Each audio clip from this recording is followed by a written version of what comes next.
Nuevamente al curso de Estadística Inferencial 1 y continuando con la serie de ejercicios que se van a estar publicando. Hoy tenemos este problema que ya es un problema de aplicación relacionado con el tema de distribución de muestreo para la media muestral. Entonces, para esto lo vamos a resolver, vamos a explicar cuál es la solución al problema y qué consideraciones nosotros tenemos que tener a la hora de responder cada pregunta que se nos solicita. Bueno, entonces para empezar, el problema es el 24, este problema 24, donde nos comentan que el costo medio de la colegiatura en una universidad estatal de Estados Unidos es de $4,260 anuales. Considere este valor como media poblacional y asuma que la desviación estándar poblacional es de $900. Suponga que se selecciona una muestra aleatoria simple de 50 universidades y responda lo siguiente. Presente la distribución muestral para la media muestral de la colegiatura de las 50 universidades. Inciso B, ¿cuál es la probabilidad de que la muestra aleatoria simple proporcione una media muestral que no difiera de la media poblacional en más de $250? Y el inciso C, pues es prácticamente lo mismo que el B, pero ahora con una diferencia en más de $100 en este sentido. Bueno, ¿cómo responder a este tipo de preguntas? Realmente el procedimiento es el mismo que en los ejercicios anteriores, que no eran problemas de aplicación. Lo más importante es recopilar la información como un primer paso, ¿no? Hay que recabar toda la información que me dé el problema. Entonces, según el problema, nos hablan de que la media de la población es $4,260, su desviación estándar es de 900 y que se cuenta con un tamaño de muestra de 50 elementos. Cabe mencionar que estas dos variables que yo tengo aquí corresponden a parámetros de la población, es decir, información que le pertenece a mi población de estudio. Y el valor de n representa a información de la muestra. ¿Ok? De la muestra sacada de la población que nosotros estamos analizando. Entonces, algo que quería hacer hincapié por ahí. Bueno, ahora, aunque solamente el problema nos dé esta información, si nosotros leemos el problema nuevamente, podemos sacar una información adicional que prácticamente se encuentra implícita. Por ejemplo, dentro del problema, en ningún momento se nos habla del tamaño de la población, o sea, el valor de n mayúscula. No nos dicen cuánto es ese valor. Por lo tanto, si no me dicen ese valor del tamaño de la población, yo debo de asumir que vamos a estar ante una situación donde si yo quiero determinar la desviación estándar, ¿verdad?, debería de usar una consideración de tipo infinito. ¿Okay? O dicho en otras palabras, si no me dan información del tamaño de la población, es una población de tipo infinita. Si me dan el valor de n mayúscula, quiere decir que la población es de tipo finita. ¿Por qué? Porque conozco ese tamaño de la población. ¿Okay?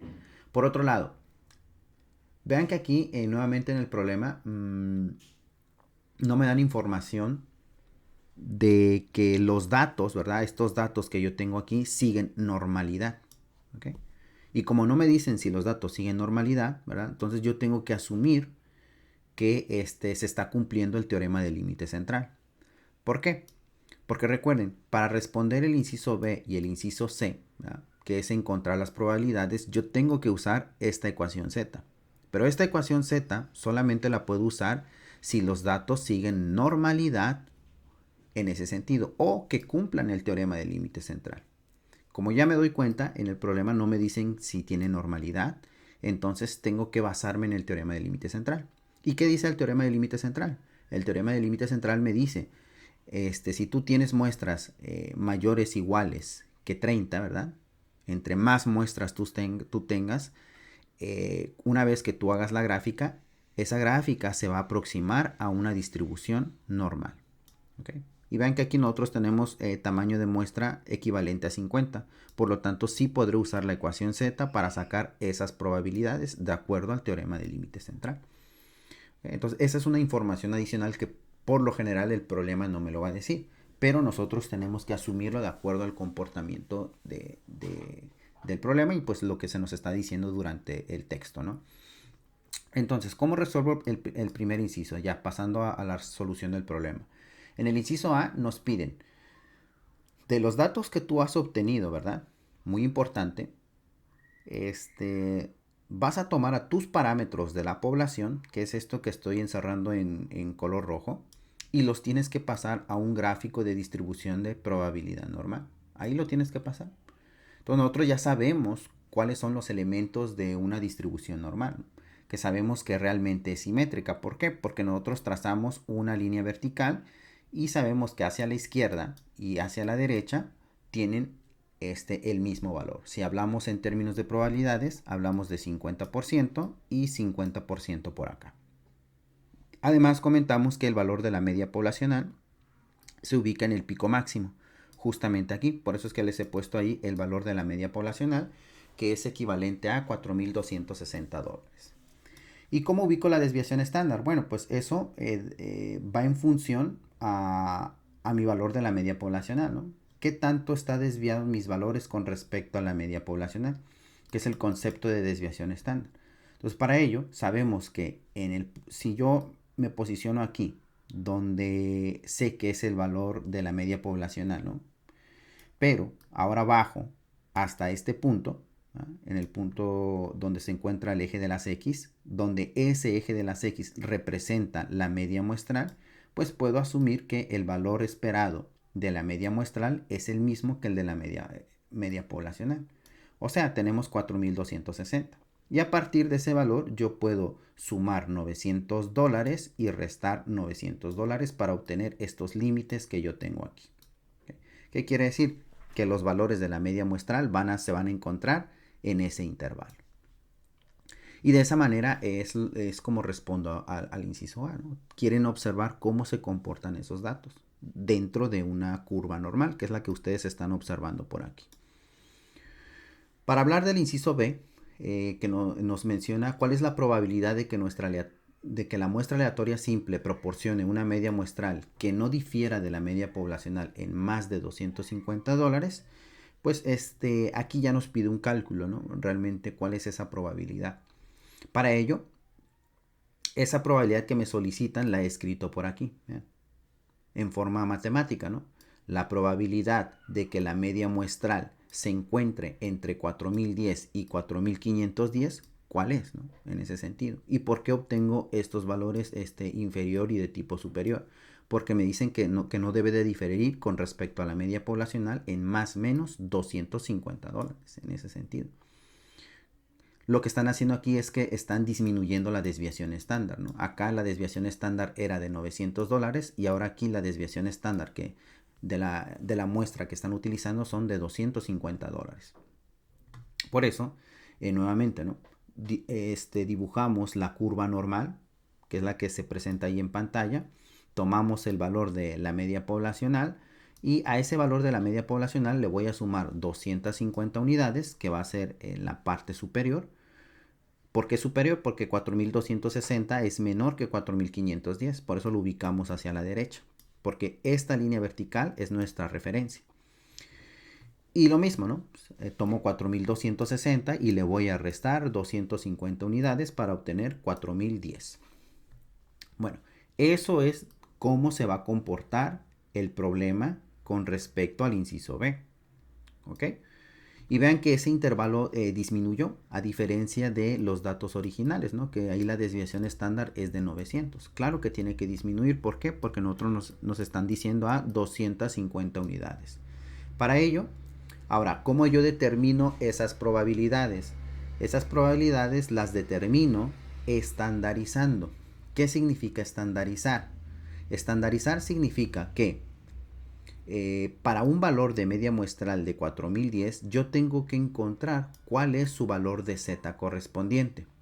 Y lo mismo, para un valor de 4,510, necesito saber qué valor de z le corresponde en su forma estandarizada. Eso significa estandarizar, es decir, traducir esta información en términos del valor de z. Entonces tengo que hacer eso, ¿no? Y observen aquí, esta gráfica que ustedes aprecian aquí, que es la que estoy subrayando, corresponde a la distribución de probabilidad normal estandarizada, que es prácticamente similar a la que tenemos arriba. Entonces vean que la línea vertical, si yo la trazo, ¿verdad? Hasta aquí, hasta donde he señalado en la recta de color rojo. Ahora esta de aquí va a valer 0 y no va a valer la media poblacional. ¿Por qué? Porque estamos estandarizando. Y entonces lo que yo necesito encontrar es, tengo dos valores de media muestrales. Uno está a la izquierda del 0, por lo tanto el valor de z va a ser negativo. Yo espero que sea negativo. Y el 4510 con respecto a la media, vean que está hacia la derecha. En la forma estandarizada también se encuentra hacia la derecha, por lo tanto ese valor de z va a ser positivo.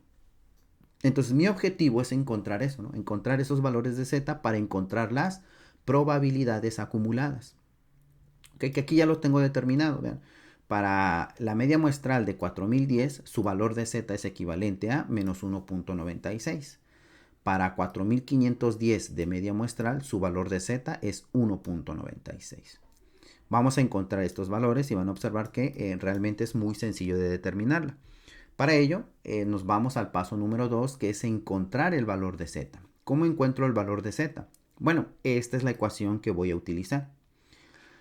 Y la pregunta es, ¿por qué uso esa ecuación? Bueno, esta ecuación corresponde para una población de tipo infinita. ¿Por qué? Porque no conocemos el tamaño de la población, es decir, el valor de n mayúscula.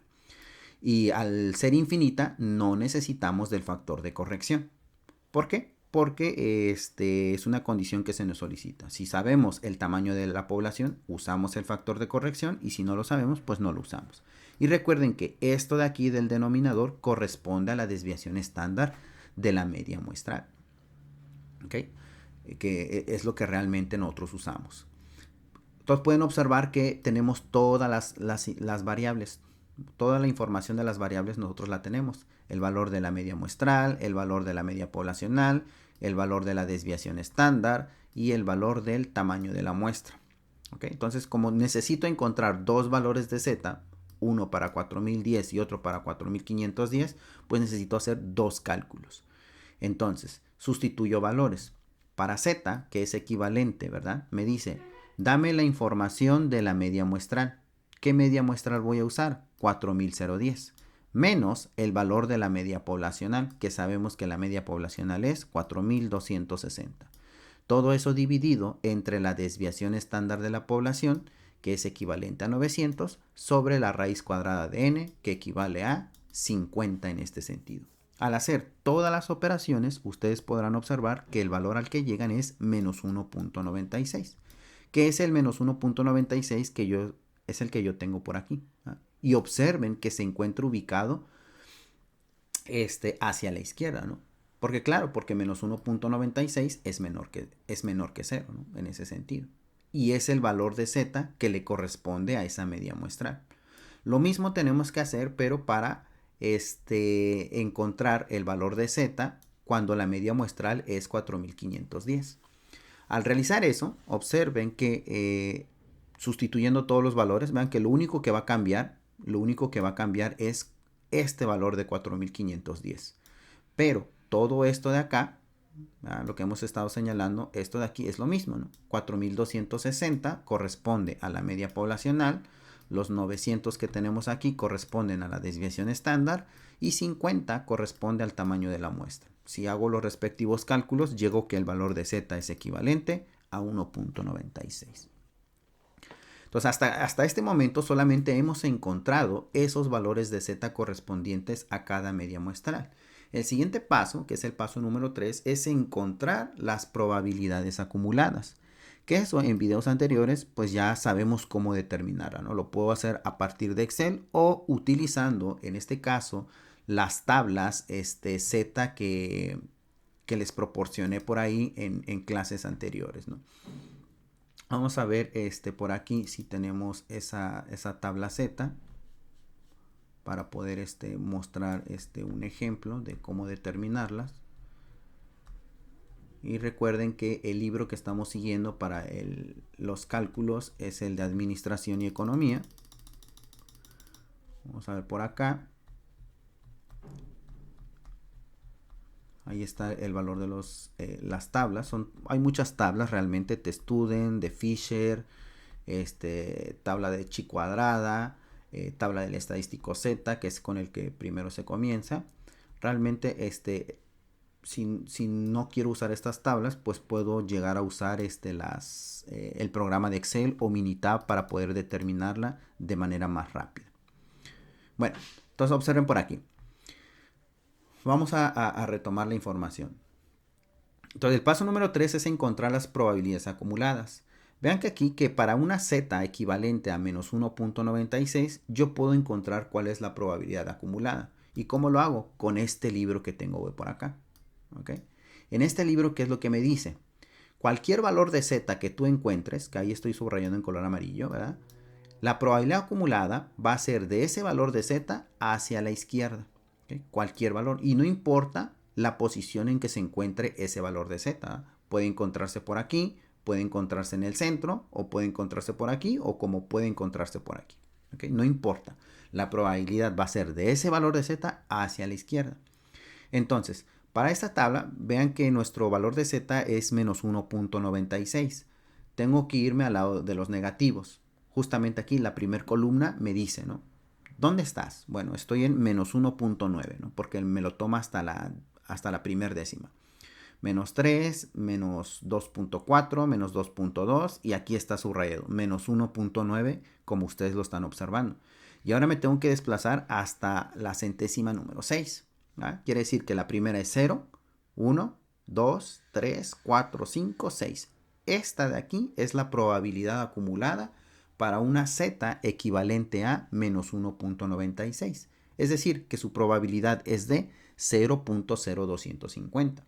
Si esto yo lo quiero graficar en la distribución de probabilidad normal estandarizado, correspondería a esta área bajo la curva. ¿Vean? Esta de aquí, lo que está subrayado en color naranjado. Aquí tengo el menos 1.96, pero su área bajo la curva es de este punto hacia la izquierda.